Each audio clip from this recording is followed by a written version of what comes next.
ஒரு நாளைக்கு எத்தனை முறை மூச்சை அப்படி இழுத்து நல்லா விடுறோம்?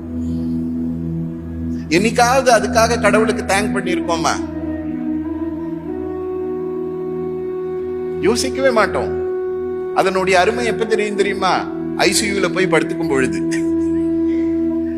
அப்ப அங்க அந்த ஆக்சிஜன் வைப்பாங்க, அவங்க வச்சாலும் சொல்லுவாங்க பேஷண்ட் எடுத்துக்க முடியலன்னு. அது வரைக்கும் அதனுடைய அருமை தெரியாது. அது வரைக்கும் என்ன அப்படி போகுது. ஆனா அப்பதான் தெரியும், இது எல்லாமே நம்ம வாழ்க்கையில தினந்தோறும் நடந்துட்டு இருக்கிற அதிசயம். யோசிச்சு பாருங்க, 1 மணி நேரம் 2 மணி நேரம் நமக்கு ஆக்சிஜன் சப்போர்ட்ல இருந்தோம்னா காசு எவ்வளவு காசு ஹாஸ்பிட்டலுக்கு கொடுக்கணும்? அப்ப வாழ்நாள் முழுக்க நம்ம ஆக்சிஜன் கொடுத்துட்டே இருந்தாங்களே, என்னைக்காவது கடவுளுக்கு இவ்வளவு ஆக்சிஜன் கொடுத்திருக்கீங்களே உங்களுக்கு நன்றின்னு யாராவது சொல்லியிருக்கோமா?